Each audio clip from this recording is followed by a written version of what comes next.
చేయడం జరుగుతుంది. ఈ 4 స్కీమ్ల పేర్లు రైతు భరోసా, కొత్త రేషన్ కార్డుల పంపిణీ, ఇందిరమ్మ ఆత్మీయ భరోసా మరియు ఇందిరమ్మ ఇల్లు.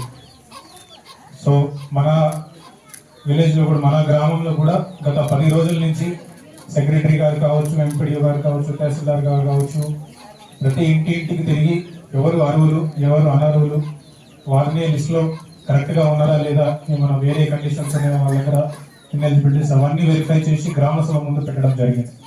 గ్రామ సభలో కూడా ఏమైతే అభిప్రాయాలు సేకరించామో అవి కూడా మళ్ళీ వెరిఫై చేసుకొని ఈరోజు ప్రత్యేకంగా అప్పాయిపల్లి గ్రామాన్ని గౌరవనీయ ఎమ్మెల్యే గారు కూడా మీకోసం ఇక్కడ సెలెక్ట్ చేసుకొని ఇక్కడ ఉన్న అందరికీ కూడా లబ్ధి పొందేలాగా చూడాలని ఇప్పుడు మనం చేస్తున్నాం. ఇప్పుడు కూడా అవకాశం ఉంది, మీరు ఇప్పుడు కూడా సెక్రటరీ గారిని కలిసి మీరు మళ్ళీ అప్లికేషన్ పెట్టుకోవచ్చు. మొత్తం మండలంలో, వనపర్తి మండలం మొత్తంలో కూడా కేవలం అప్పాయిపల్లిలోనే ఈ రోజు మొదలు పెట్టడం జరుగుతుంది.